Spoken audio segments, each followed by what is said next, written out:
창세기 백문백답 37번째 시간, 젊은 지구를 지지하는 과학적 사실들. 여러분들께서 하나님의 말씀을 나누는 이 일에 함께 하시고 이 채널이 계속 유지되고 발전되기를 원하신다면 여러분의 구독, 좋아요, 알림, 댓글이 큰 힘이 된다고 합니다. 부탁드리겠습니다. 안녕하세요. 김홍석입니다. 오늘은 성경 연대기와 관련된 궁금한 과제들 가운데 11번째 과제 10번째 시간입니다. 오늘은 지구가 젊을 수밖에 없어 보이는 과학적 사실들을 살펴보려고 합니다. 태양계 내에 혜성이 많이 존재하잖아요. 자, 혜성은 태양에 가깝게 접근할 때마다 엄청난 질량을 잃어버립니다. 그러면서 어떻게 해요? 질량을 잃어버리면서 뭔가가 막 분출되어서 나오는 모습이 혜성, 그죠? 아름다운 꼬리로 이제 보이는 거죠. 예, 계산에 의하면요, 이 혜성은요 10만 년 이상 존재하기가 힘든다고 합니다. 왜냐?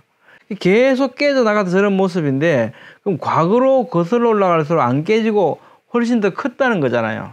근데 10만 년 전까지 거슬러 올라가면 어떻게 되냐면, 태양계 내로 이 혜성이 지나갈 때 태양보다 더 큰 혜성이 지나가면 어떻게 되겠습니까? 태양계가 무너지겠죠, 질서가. 그래서 10만 년 이상은 이 태양계 내에 혜성이 존재할 수 없다라고 보는 거죠. 현재도 태양계 내에 많은 혜성이 존재한다는 것은 태양계의 나이가 그보다 훨씬 젊다는 것을 반증하는 것이라는 거죠. 헨리 혜성을 보면요, 2만 년 이내에 사라질 것으로 예상이 됩니다. 계속 깨져나가는 속도를 봤을 때 그렇다는 거죠. 이것은 1만 년 이내의 태양계 나이와 일치한다는 겁니다. 1만 년보다 더 거슬러 올라가면, 지금 깨지는 이 속도를 가지고 더 거슬러 올라가면 너무 크다는 거죠. 그러니까 태양계의 질서가 무너진다는 겁니다. 그렇기 때문에 이 헨리 혜성은 2만 년 이내 앞으로 사라질 것이고, 과거로 거슬러 올라갔을 때 1만 년보다 더 오래되지 않았을 것이다 라고 과학적으로 논증이 가능한 거죠. 그럼 태양의 수축 현상을 볼까요? 태양의 지름은 1세기에 약 0.1%씩 줄어든다라고 에디 박사에 의해서 관찰되었습니다. 물론 이제 과학자들에 따라서 굉장히 다양한 관측들이 있습니다. 그래서 우리가 잘못 오해하면요, 아전인수격으로 자기한테 자기 논리에 유리한 것만 막 갖다 붙인다, 이렇게 얘기할 수도 있습니다. 근데 실제로 우리가 지난 시간들에 쭉 살펴본 것처럼 굉장히 오래되었다는 과학적인 방법, 60년 밖에 안 된다는 과학적인 방법, 어떻게 다들 다양한 과학적인 방법들이 있는 거죠. 그래서 과학의 한계에 대해서 우리가 얘기하고자 하는 거지, 과학적으로 지구는 이렇게 60년 밖에 안 됐다, 이거하고는 다른 거죠. 본질을 우리가 잘 이해하면서 이걸 같이 논의했으면 좋겠습니다. 현재 비율대로 그래서요, 과거에도 태양이 수축했다면 1세기 0.1% 줄은 이걸 계속 적용한다면 불과 200만 년 전에는 태양이 너무 커서 태양 표면과 지구가 닿게 된다는 겁니다. 그러니까 이렇게 오래될 수 없다는 거죠. 45억 이런 거 말이 안 된다는 거죠. 만약에 이 태양의 수축 현상, 이걸로 볼 때는요, 태양 나이는 10만 년 이상 될 수가 없다는 겁니다. 10만 년 전까지만 거슬러 올라가도 태양은 너무 커서 지구는 어떻게 해요? 부글부글 끓고 있는 거죠. 이런 생물이 살아가는 이런 것으로 존재할 수 없다는 겁니다. 이렇게 볼 때 태양의 나이는 10만 년 이상 될 수가 없다는 거고요. 자, 수성 주위에 상당량의 자기장이 존재한다는 것도 태양계의 나이가 굉장히 젊다는 것을 반증하는 증거라고 말합니다. 무슨 얘기냐면요, 자, 이게 태양, 그죠? 수, 금, 지, 화, 목, 토, 천, 해, 왕성 있지 않습니까? 근데 크기를 보면, 비율로 보면요, 지구가 요만하면 목성은 굉장히 크죠? 토성도 이제 큽니다. 근데 수성은 굉장히 작아요. 자, 그런데 만약에 지구의 나이가 40억 년 되었다라고 한다면, 지구 안에는 어떻게 해요? 아직도 용암들이 막 끓고 있지 않습니까? 근데 이거 어떻게 이제 이해를 하냐면, 상상을 하냐면요, 태양으로부터 떨어져 나왔다. 그래서 시간이 지나면서 표면은 식었고 내부는 아직도 덜 식어서 뜨거운 상태다, 이렇게 생각을 하거든요. 그렇게 했기 때문에 이게 안에는 이게 물렁물렁하고 액체 상태가 있고, 그 핵심에는 철질, 어떤 핵이 있다. 그리고 지각이라고 하는 딱딱한 껍데기가 있는데, 이게 가만히 있는 게 아니고 회전을 하더라. 그러니까 이게 안에하고 밖에하고 도는 게 달라서 다이나모, 발전기 같은 효과가 나타나 자기장이 형성된다, 이렇게 해석을 하거든요. 자, 그러면 수성은 이 지구에 비해서 너무 작잖아요. 그 45년 이렇게 됐다면 어떡해요? 수성 안에는 너무 작으니까 이미 다 식어가지고 딱딱한 상태로 되어 있어야 된다는 거죠. 그러니까 수성에서는 어떻게 해요? 자기장이 발생되면 안 된다는 겁니다. 이해되시죠? 그래서 이 시간하고 관계가 되는 겁니다. 자기장하고요. 그런데 2004년 2월 10일 네이처지에 보니까 자, 수성은 크기가 작기 때문에 행성이 형성되어진 후 빠르게 냉각되어졌을 것이다. 따라서 용융된 핵은 고체로 되든지 거의 고체로 되었을 것이다. 따라서 핵 바깥쪽의 자기장을 생성하는 발전기는 오래전에 멈춰서야만 한다. 그러니까 더 이상 자기장이 발생되어서는 안 된다는 거죠. 그런데 지금 또 자기장이 발생되고 있다는 겁니다. 그렇다면 이건 그렇게 오래된 것이 아니다. 아직도 안 식었다는 것은 이런 얘기죠.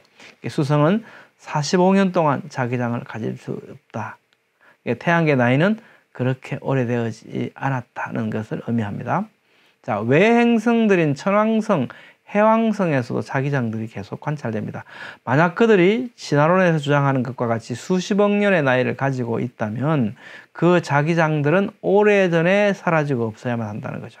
태양계의 나이가 수천 년에 불과하다는 가정하에 물리학자 러센 험펄이라고 하는 분이 천왕성, 해왕성 자기장의 크기를 이제 성공적으로 예측해냅니다. 그러니까 이 태양계 나이가 한 수천 년에 불과하다라고 한다면 이 천왕성, 해왕성에는 이 정도의 자기장이 존재할 것이다 라고 하는 예측을 했는데요. 이 예측이 실제 관측한 거하고 맞더라는 거죠. 수십억 년하고는 전혀 맞지 않다는 겁니다. 이것도 어떤 과학적인 방법에 의해서 관찰되는 사실이죠. 자, 목성의 위성인 가니메데, 이오, 유로파, 목성의 위성 조그만 애들이거든요. 여기서도 아직도 자기장이 계속 발견된다는 겁니다. 그 얘기는 뭐냐면 그게 막 수십억 년 오래되지 않다는 것에 대한 증거로 받아들인다는 거죠. 멀리 보이는 낯선 은하들의 존재도 재미있습니다. 이 스카이 여기에 이제 게재된 논문인데요. 아직도 존재하는 낯선 은하. 이제 스피럴 갤럭시라고 그러지 않습니까? 은하들이 이런 모습, 낯선 팔들을 가지고 아주 멋진 모습을 보여주는데요. 자, 이걸 이제 연구를 한 겁니다. 이 연구를 해보니까 이런 겁니다. 이 은하의 중심으로부터 3,000광년 떨어진 곳과 6,000광년 떨어진 곳에 이 가스들처럼 보이는 거죠. 얘들이 어떻게 움직이는가, 움직이는 속도를 보니까 이 바깥에 있는 6,000광년 떨어진 이보다 가까이 있는 3,000광년 떨어진 애가 3배나 더 빠르게 선회를 하더라는 거죠. 자, 생각해 보십시오. 이런 팔이라고 생각해 보세요. 이게 유지되려고 하면 이렇게 돈다고 한번 생각해 보죠.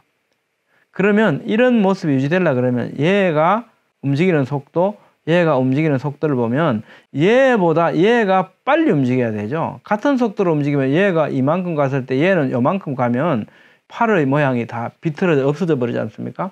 그러니까 얘가 가는 속도에 요 떨어진 것에 비례해서 얘 밖에 있는 애들은 더 빨리 움직여줘야 이런 씻는 모습이 계속 유지되겠죠. 그런 얘기입니다. 자, 그런데도 어떻게 실제로는 어떻게 해요? 안에 있는 애가 훨씬 더 빠르게 회전하니까 밖에 있는 애보다. 그럼 이건 좀 지나면 이 모양들은 어떻게 해요? 다 흩어져 버려야 되거든요. 은하계를 포함한 수많은 나선형 은하들은 은하 중심을 축으로 빠르게 공전을 하는데 관찰된 공전 속도에 의하면 수백만 년이 지나면 현재의 나선 은하의 모습이 유지될 수 없다. 제가 방금 말씀드린 그 논리죠. 가까이 있는 게 더 빨리 회전하니까. 멀리 있는 게 빨리 회전하고 가까이 있는 게 천천히 회전하면 이 모습이 유지될 수 있지만 가까이 있는 애가 더 빨리 회전하니까 이 모습은 유지될 수 없다는 거죠. 아무리 길어야 수백만 년만 지나면 이 낯선 팔들은 다 그냥 안개처럼 흩어져 버리고 이 모습을 유지할 수 없게 된다는 거죠. 그럼에도 불구하고 어떻게 해요? 밤하늘을 보면 이렇게 곳곳에 아무리 멀리 떨어진 이런 은하의 모습들도 보면 이런 모습들을 유지하고 있더라는 거죠. 예. 자, 이게 200만 광년, 여기는 1,800만 광년. 이 광년이라는 건 뭡니까? 빛이 1년 동안 달려간 거리를 광년이라고 말하죠. 다 아시죠? 2,600만 광년, 1억 600만 광년, 6,500만 광년, 3,200만 광년. 그 멀리 떨어져 있는 그 곳에 있는 별, 은하의 모습들이 다 비슷비슷하게 이런 모습을 보인다는 거죠. 이건 무슨 얘기냐면 이런 거거든요. 자, 만약 빅뱅에 의해서 오랜 시간 멀어져 간 것이 한 점에서 폭발해서 팍 멀어져 갔다. 이게 빅뱅 이론이지 않습니까? 이렇게 된 것이라면 이렇게 거의 동일한 팔의 모습을 보여줄 수는 없죠. 왜냐하면 오래되었다면 팔은 모두 풀어져서 안개처럼 되어 있어야만 하잖아요.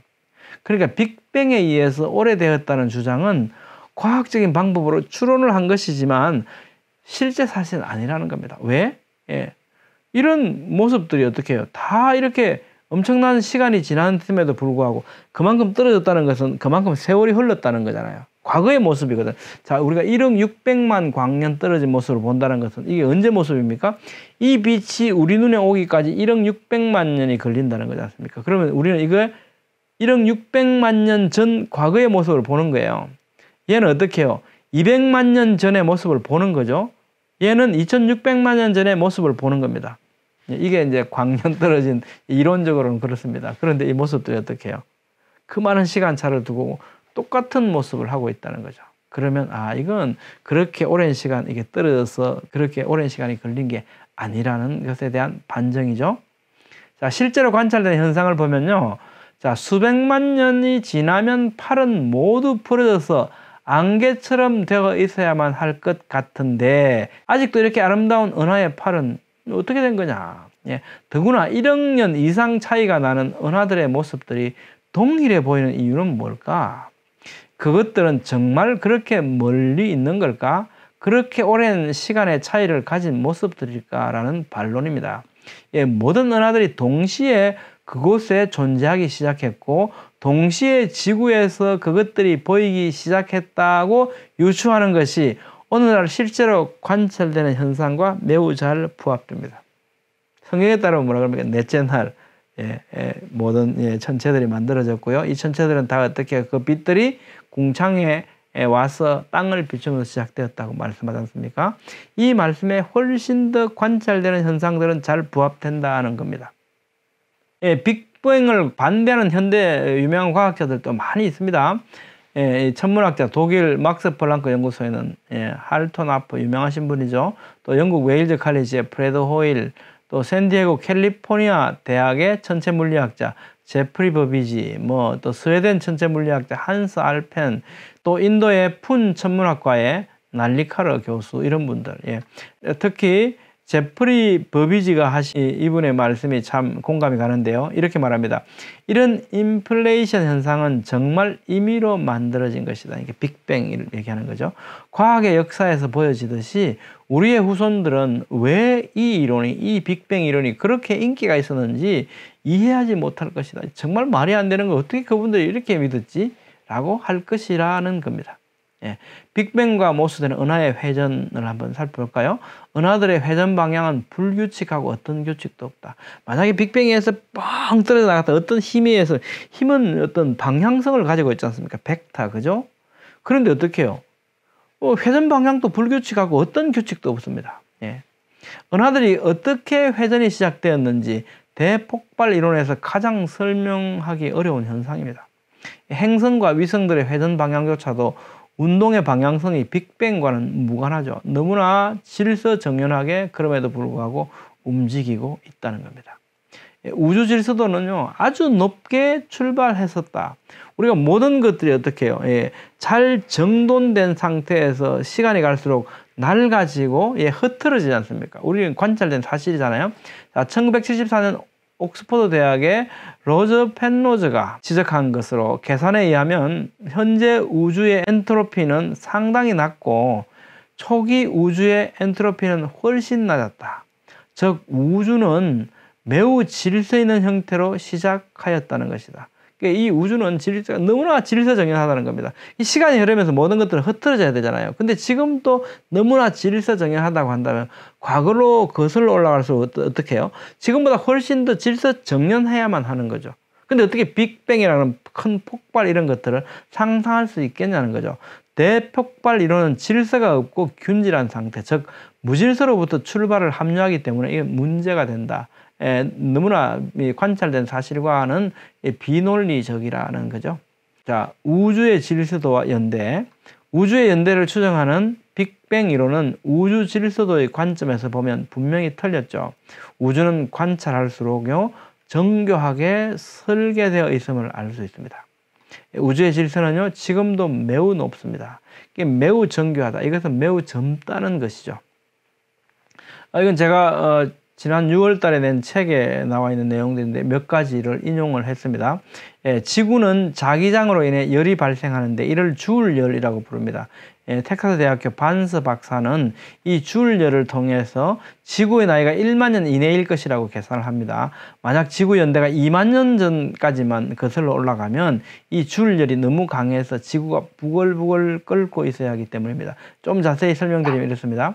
미국 텍사스 대학교 반스 박사팀이 160년 동안 지구의 자장 붕괴 속도 이 통계치를 가지고 연구를 했죠. 연구해 보니까 지구 자기장의 반감기가 1400년이라는 겁니다.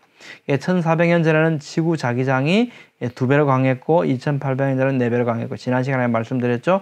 이런 커다란 자장이 붕괴가 되면 열이 발생하는데 이 열을 계산한 사람이 줄이라는 사람입니다. 그래서 자기 이름을 붙여서 줄 히트, 줄열이라고 불러요. 자, 이것에 의하면요. 160년 동안 관찰된 지구 자기장 붕괴율을 기준으로 현재 상태의 지구 나이를 평가하면 지구 나이는 1만 년도 넘지 못한다. 왜냐하면 이게 2만 년 전까지만 거슬러 올라가도 이 주울열 때문에 지구 자기장이 강했기 때문에 열이 많이 발생해가지고 지구는 부글부글 끓고 있는 액체 상태가 되어야 한다는 거죠. 100만 년으로 거슬러 가면 너무 열이 강해서 기체 상태가 된다고 합니다. 그러니까 이것도 과학적인 추론이죠. 1만 년을 넘을 수 없다는 겁니다. 지구 자기장 감소율에 대해서는요, 뭐 근래에도 이렇게 보고가 되고 있죠. 지구 자기장 150년 동안 10% 감소했다. 결국은 과거로 거슬러 갈수록 지구 자기장은 굉장히 강했을 것이다는 거죠. 자, 그 다음에요, 방사능을 가진 원소 우라늄, 토륨은 붕괴하면서 헬륨을 방출하는데요. 현재 대기 중 헬륨은 1.4 ppm, 총 35억 톤이 됩니다. 헬륨의 생성은 연간 30만 톤이기 때문에 지구 나이는 최대 1만 년으로 추정된다라고 하는 과학적인 주장도 있습니다. 이것도 과학적인 측정이죠. 대기 중의 수소는요, 일정 비율을 유지하며 헬륨으로 변한다. 다른 원소가 수소로 전입되는 증거가 아직 알려지지 않았음에도 불구하고 여전히 지구 대기권은 거의 수소로 채워져 있다. 영국의 천문학자 프레드 호일은 이 점을 지적하면서 만일 우주가 오래된 것이라면 이는 불가능한 현상이다 라고 말했다는 겁니다. 이게 헬륨 양, 그죠? 수소 양, 이걸 가지고 측정해 보니까 이건 우주는 오래됐을 수 없다라는 거죠. 바다를 통해서 지구 나이가 1만 년이 넘지 않았다는 것을 알 수 있는데요. 바닷물의 우라늄 함량은 10의 15성 g인데 매년 10의 11성 g이 유입된다는 것이 관찰되었습니다. 이 통계, 이 수치에 의하면요, 대양의 역사는 1만 년을 넘지 않는다는 거죠. 물론 이런 모든 과학적인 측정들은 어떻게 해요? 우리가 측정한, 관찰한 그 한시적인 그 기간을 가지고 어떻게 해요? 옛날부터 지금까지, 과거부터 지금까지 계속 이런 변화를, 이런 속도로 변화해 왔다라고 하는 균일론적 과정, 동일 과정적 이런 과정을 하고 연구를 하는 거죠. 근데 실제로 이 지구는 그랬는지, 이 우주는 정말 이렇게 균질하게, 동일하게 이렇게 왔는지 아무도 모르죠. 우리가 알거니와 오히려 이 지구에는, 우주에는 많은 변화가 있었다는 것이 더 합리적인 유추이죠. 그 다음에 또한 매년 1,400만 톤의 인이 육지에서 바다로 유입되는데 육지로 환원되는 인의 양은 7만 톤에 지나지 않는다고 합니다. 이 비율로 보면 현재 바닷속에는 9.7 곱하기 10의 10성 톤의 인이 함유되어 있기 때문에 현재 속도로 인이 유입되었다면, 현재 속도로 계속 유입되었다면 이라고 하는 가정이 있죠. 그랬다면 바다의 나이는 7,000년이라고 하는 계산이 나옵니다. 바닷물 속에 지금 함유되어 있는 인의 양을 가지고 측정한 거죠. 우주먼지, 카스믹 더스트라고 하는데요. 니켈 함량이 굉장히 많기 때문에 다른 먼지하고 구분이 된답니다. 이 우주먼지는 지구로 떨어지면서 우주 공간과 대양에서 여과되는데 그 양은 연간 1,400만 톤 정도라고 측정되었습니다. 지구의 나이가 50억 년이라면 60m 두께의 먼지가 쌓여 있을 것이다. 보통 먼지가 아니고 어떻게 해요? 니켈 함량이 엄청 많은 우주먼지가 60m 두께로 쌓여 있어야만 한다는 거죠. 그러나 지구 어디에도 그런 지역은 발견되지 않는다. 그럼 여기는 바람 불고 비 오니까 그런 거 아니냐? 그럼 달에 가보자. 달에도 마찬가지라는 거죠. 달에 엄청난 우주 먼지가 있을 줄 알고 아폴로 11호 삼각 다리를 길게 뽑을 수 있게 설계해서 갔는데 보니까 어떻습니까?